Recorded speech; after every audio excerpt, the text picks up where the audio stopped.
could definitely feel that things were busy, and I think that's what's happening now. But really, what the data is saying is that for the actual services and products that we track, so specifically pumping and propping, there is actually supply out there. So even though everyone feels, oh, I can't get a frac truck or I can't get propping, if they can't, it's not because of a lack of supply, but rather a lack of the delivery mechanisms that get that from where the client is to actually out at the well site. So for pumping, that would just be something as seemingly trivial as there not being enough road space, or for propping, it would be there's not enough rail cars or trucking, or the logistics just aren't optimized. So really, if anything, it's the downstream factors that are causing the constraint rather than the actual service and commodity themselves.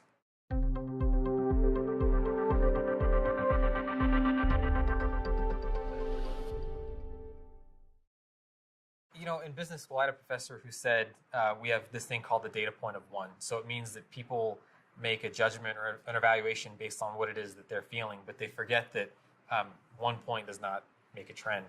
And so when I started my oil and gas career, I was in the Barnett, so it was a big gas play. And I could feel the same thing. You could see that the roads were busy. There were trucks constantly on the road. The diners were full. There was money being spent. And you could definitely feel that things were busy. But how that actually translates to availability of supply is very different. So in the Permian, I don't blame anyone for thinking that it's busy, especially if they visit. So for fun, I just looked up what a Motel 6 cost, and 2 nights in a Motel 6 is $700 in the Permian. And I can tell you that there's good Motel 6s and bad Motel 6s. This is probably one of the not good ones. And so I don't blame anyone for saying, oh, things are really busy. Surely everything is tight. There's no supply out there. But what our research has shown, and we track the service and the commodities themselves, is that actually there is supply. So if you look at proppant, there's plenty of sand out there. If you look at pumping, pump trucks, there is supply out there. The issue is actually farther downstream. So in the case of pumping, it's, are there enough roads to handle the actual traffic? Are they in good enough shape? In terms of proppant, it might be that there's not enough rail cars, or that the logistics aren't optimized to the point where they can deliver the sand they need to the actual well site. So there is definitely supply out there of the service and the commodity, but there are other constraints there that do, in fact, make people believe that, okay, there's not enough supply out here. Surely things are in great shortages.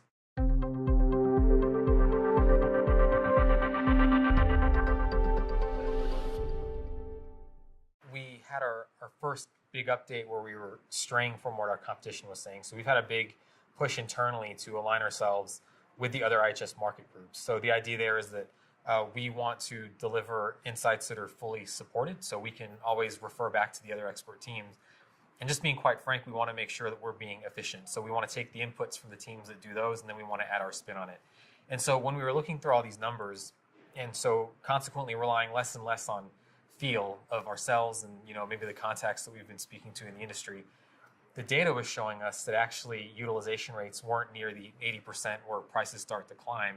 In some areas, you were talking more like 50 or 60%. Even in the Permian, we were forecasting lower utilization than people might have been feeling. And so it took a while for us to wrap our heads around, is this really what's happening out there? And so just as a check, I asked, I went and did some research out in the literature. I asked the analyst team what their contacts were saying. And the question ultimately was, okay, if I'm in the Permian today and I'm an operator and I want a pumping crew, could I find one? All right, let's say I ask someone again, could I find one? And if the answer comes up as being yes, once, twice, maybe even 3 times, at that point, that there's capacity out in the yard. And so you're comfortable enough, and we were comfortable enough to say, okay, the data supports this, the market is qualitatively supporting this, and so let's go ahead and run with this story that there is actually capacity out there.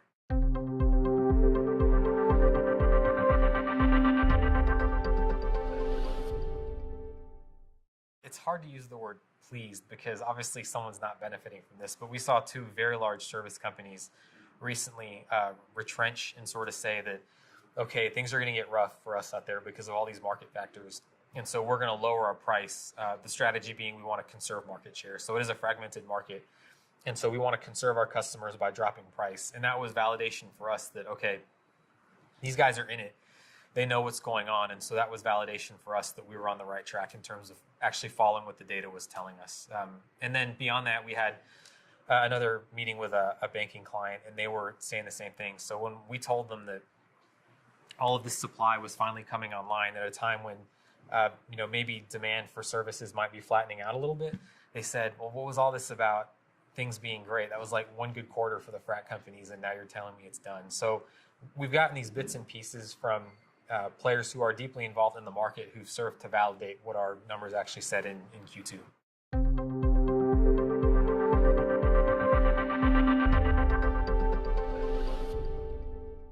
One thing we always want to emphasize is that, and certainly this has been my directive to the group, is we want to make sure that we're as data-driven as possible. So we definitely understand that in the insight business, it is as much about the people making the insight. So our backgrounds matter, our contacts matter, but clients nowadays want more data, and so we want to make sure that we're following that. So just we want to have as solid a data foundation as possible, so that if someone does have a question, rather than us having to say, oh, well, our contact said this, we can say, no, it came from this team, it's this analyst, and they can walk you through exactly how they got to that data point or that conclusion.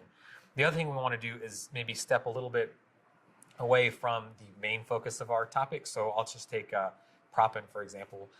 We do track sand very deeply. But we also want to make sure that we're getting around the associated issues. So trucking is something we've taken some time to look at. In terms of horsepower, we want to make sure we're looking at maybe different ways of quantifying the market. So it's really just taking all the feedback that our clients are giving us and really having them tell us how do they use it, and then adapting that to hopefully make the product more than it was before while still maintaining quality on what it was actually based around.